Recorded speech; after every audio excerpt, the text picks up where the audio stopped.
Le séminaire Robert Ozel a été créé il y a déjà de cela 25 ans et il a pour vocation essentiellement de mener des actions pédagogiques dans le domaine de l'art urbain dont il assure la promotion.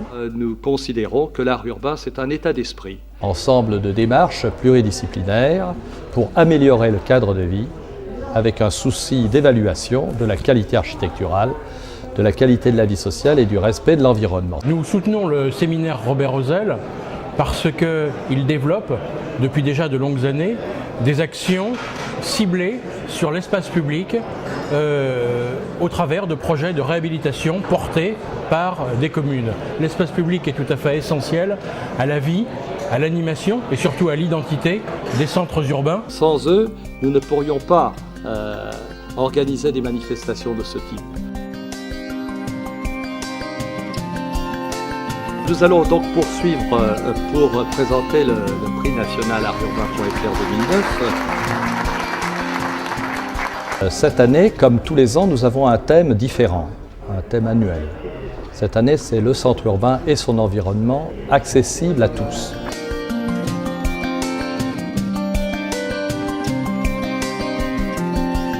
Et nous voulons décliner cette accessibilité dans tous les sens de ce terme. Aussi bien pour le handicap, mais également pour les différentes classes d'âge, pour le centre, mais également pour la périphérie.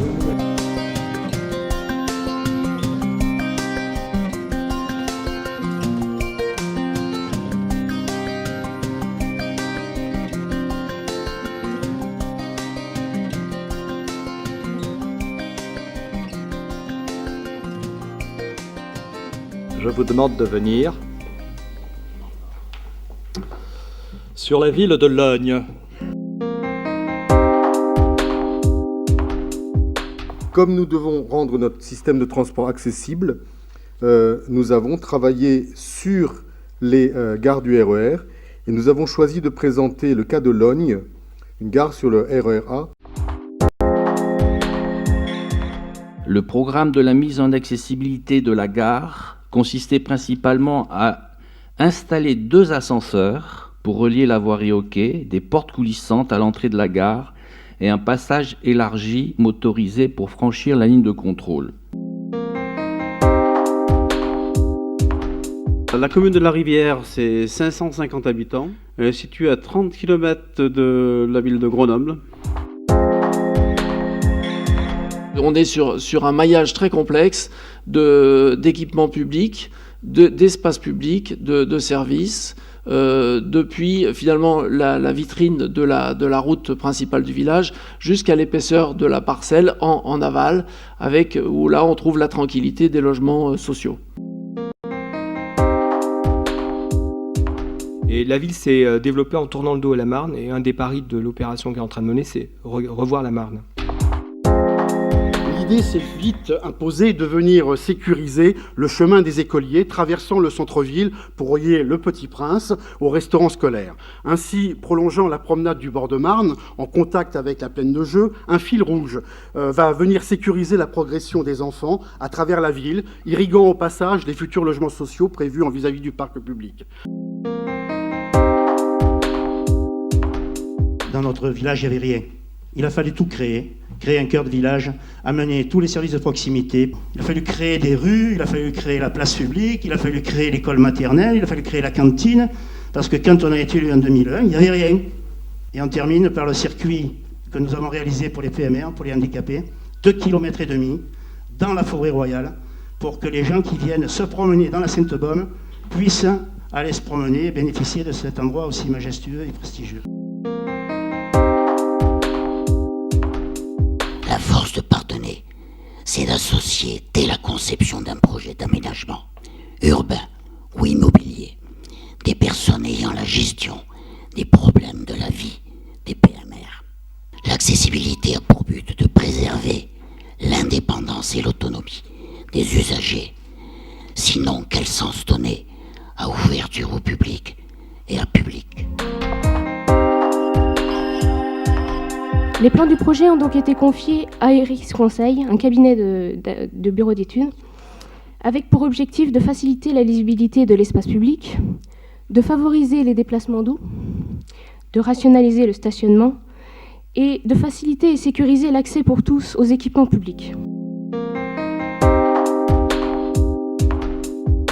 Vivre mieux et différemment, pistes cyclables, trottoirs élargis, parking de périphérie avec navette, plan global de déplacement incluant bus de ville et mise aux normes d'accessibilité.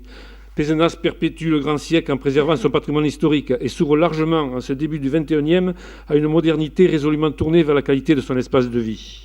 L'objectif de ces parkings, c'est effectivement de compenser, de diminuer la pression des véhicules dans le centre, de manière effectivement à donner un peu plus de mobilité et de qualité. Et donc cette diminution a été compensée par la réalisation de parkings de proximité. On en a 5 qui sont très proches du centre, de manière à ce que les riverains et les commerçants puissent enlever les voitures ventouses qui pénalisent trop souvent nos cœurs urbains.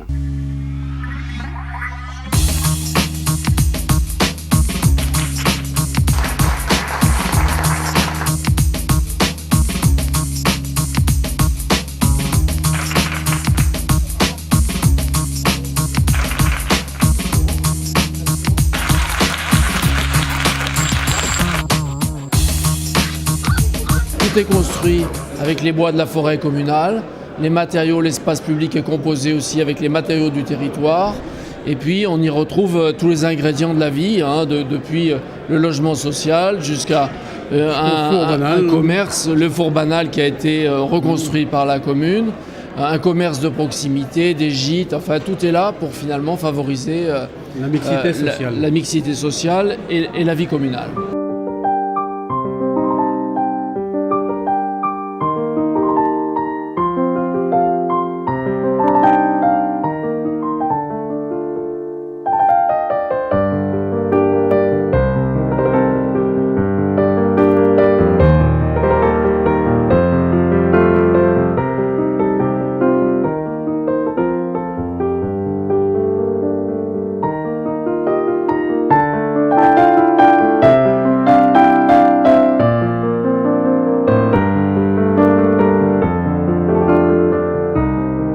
Vous voyez, l'architecte, ce n'est pas simplement la couleur et quelques accessoires ou quelques matières qui comptent, évidemment, mais c'est aussi la capacité de plus en plus à envisager le territoire. La difficulté consistait à concilier un espace à haute teneur naturelle.